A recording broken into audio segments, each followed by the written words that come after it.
Hello, everybody, and welcome to episode 5 of season 2 of Coach Please. And I'm Dan Monselete. How you doing? Hi, I'm doing really good. It's been such a great time to be dropping these series every week. And today I am really excited about this one because I think that this kind of touches on our ethics, our integrity, our mindset a little bit. But there's nothing worse. I don't know about you, Dan, but for me, there's nothing worse than scrolling through LinkedIn, looking through YouTube and seeing your words and your ideas on somebody else's site or LinkedIn Oh, or yeah. page. Oh, yeah. And there's a moment where you've got to say, well, wow, that's so flattering. I inspired them to take my words is exactly word for word and repeat it on their site. I'm talking about, did you steal it? It sounds really familiar. Maybe you just got inspired. Maybe we put like in Big Magic, the book that is Elizabeth Gilbert talks about in Big Hmm. Magic, where you have an idea and the moment it goes into the universe, other people can have that idea. So what really is stealing? But you can't help. I mean, I don't know. You can't help. And I know all coaches have been there. You can't help but think, wait, I did that first, or they stole that from me, or wait, I just had that idea. Now they've brought it, and now it's gone. I can't do it because they had it. Tell me what's coming to mind. Oh, so much right now because I've seen it over the years and had a recent experience of it, where a thoroughly original idea that I had never seen done before, we had never seen done before, was suddenly repeated. Like, wait a minute. What? What is that about? And Literally. yeah, it gets really interesting because there is, as a sit with it and do that introspection, kind of like we talked about in episode 2 of the coach who doesn't get coaching and doesn't look in and all of that. So I'm like sitting here, like, what's coming up for me as I'm seeing this repetition from somebody else.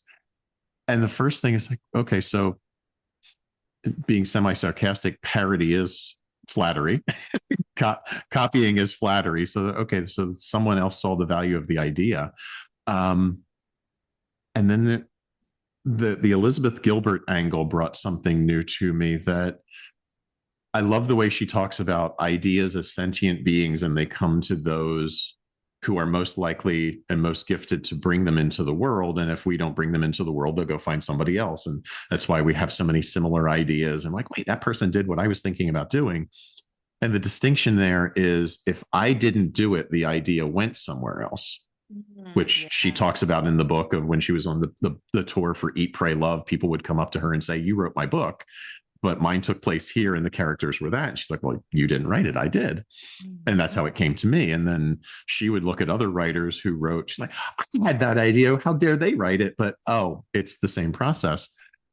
If we don't put it out and somebody else does, and we see it as the idea that we never did, that's one thing. But when we put it out and then it's copied, does it become plagiarism? Does it become a nuance?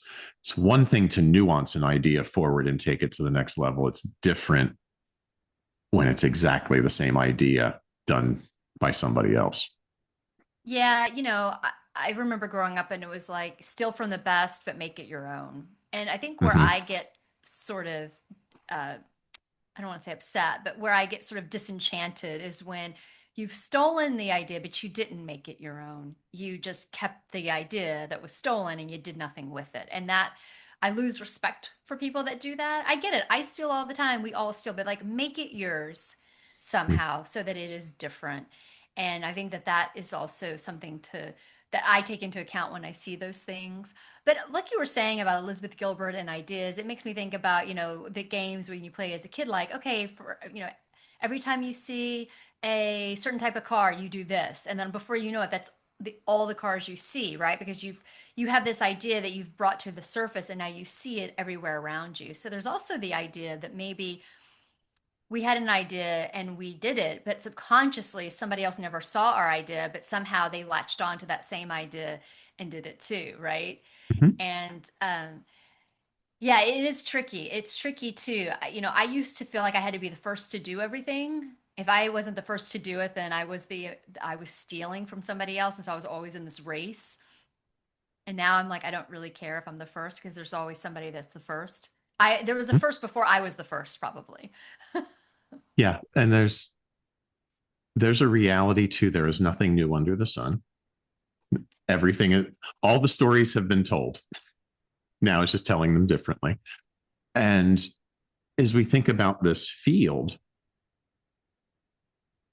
on a broad scope, what is it about? Helping people who are facing challenges to discover their strengths and live better lives. And it gets said that way. I help people live better lives. That we can get into the specifics then if I help this individual who's facing this thing, or this individual who's going through this challenge or just had this event happen in life. And we get more neat, going back to our earlier conversation in episode 1 of niching or ideal clienting, what makes us different. But at the end of the day, we're all doing the same thing when it comes to empowering our clients. So there will be Crossover. crossover. And sadly, in that crossover is when the words are going to get crossed over as well. Yeah. And ideas are going to cross pollinate. And those, okay, now I'll get catty. Um, those who are less original in how they evolve the concept from what one person had to be what theirs was will be more mirror reflection of words and usage rather than how do I change it. Yeah, I mean, I think it comes down to if you're going to steal, just make it your own, please. I mean, that's Mhm. the integrity way to go about it. And two, everybody's using AI. Everybody's using AI, and everybody's using AI to write posts. And I would just suggest uh, double check what you're writing because AI is becoming very generic. So every post sounds the same because it doesn't have its own voice. It has AI's voice. And AI is, if you're putting ideas into AI, it's going to be, those ideas will also be taken uh, for another person who's writing AI. And so before you even know it, your AI could be generating regurgitation of somebody else and you don't know it because it just produced it originally for you. So I would say be involved in your AI post writing so that because I mean I go on LinkedIn now and everybody sounds the same. It's the same stuff. It's the same jargon. Everybody's following the same format so they can get all the likes. It's just there's not a lot of originality out there. I feel like, but that's another topic for another conversation. So we'll leave it Yeah. with we will leave this with listen. It sounds familiar. It might be just if you're going to steal, make it your own. And if you like what you're hearing, please like this episode, subscribe to our podcast and our YouTube channel. And I would love for people to comment. Uh, let's compare notes. Have you ever done something with inspiration or has it been imitation? What's the difference in the two? That's inspiration versus imitation. Well played there. Thank you. Thank you. Thank you. Yeah, we don't want to just don't outright steal and plagiarize, make the shift. And one other little thing to add on there, going back to AI, yes, I'm seeing the same thing. Like AI is a conglomerate of all its input, and I've seen in playing around with post ideas and playing around with concept ideas, the same threads coming back. No matter what I put in when it comes down to coaching, this idea of you're not broken, it's this.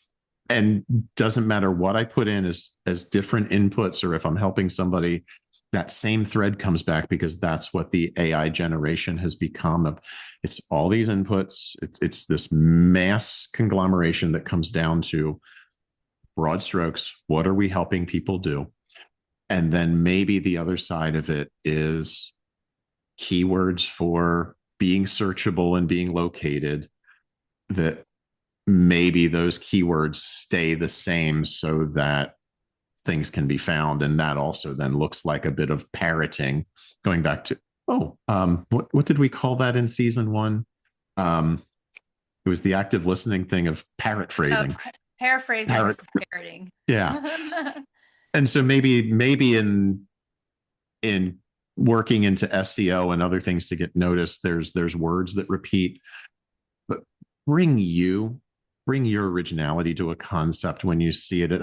How would you do it differently or better rather than just reflecting it back and stealing the idea? There you go. All right. All right. We'd love to hear from you guys. Please like, comment, and we'll see you in the next episode. Which will be our special Halloween episode. Yeah. We'll see you soon. See you soon.